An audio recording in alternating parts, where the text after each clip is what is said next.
Isang emosyonal na gabi ang bumalot sa Quezon City matapos idaos ang unang gabi ng lamay ng batikang aktres na si Sue Prado. Dinagsa ng kanyang pamilya, malalapit na kaibigan at ilang kilalang personalidad sa showbiz ang burol ng aktres upang magbigay pugay at huling respeto. Kabilang sa mga unang bumisita ay sina Lloyd Sarmantino, Tess Antonio, Don Rivera at Ben Medina, mga kapwang artista na nagbahagi ng kanilang lungkot at alaala kay Sue Prado. Sa unang gabi ng kanyang lamay, tahimik ngunit dama ang matinding kalungkutan sa venue, especially doon sa may Loyola Memorial Chapel. Magkikita ang mga bulaklak, kandila at mga mensahe ng pakikiramay mula sa mga kaibigan, fans at kapwa niyang artista. Marami ang hindi makapaniwala sa biglaang pagpanaw ni Sue Prado, lalo't lalo nang aktibo pa siya sa industriya nitong mga nakaraang araw. Isa-isa dumating ang mga kaibigan niyang artista upang personal na magbigay karamay. Naroon sina Lloyd Sarmantino, Tess Antonio, Don Rivera,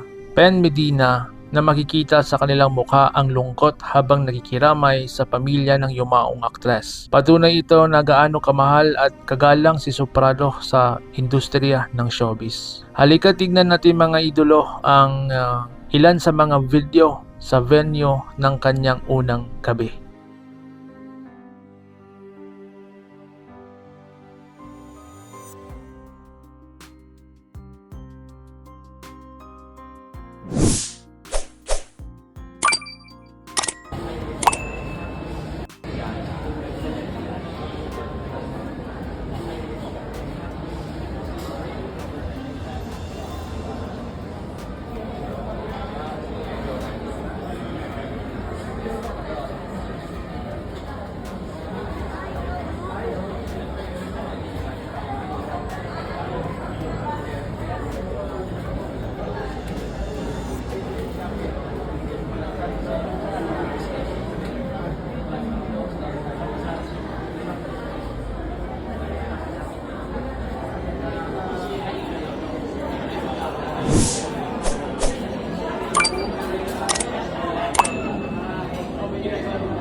So kung nagustuhan nyo ang update na ito, paiwan ng subscribe, follow at share para updated tayo pareho sa mga ganitong updates. So paano? Ingat po kayo.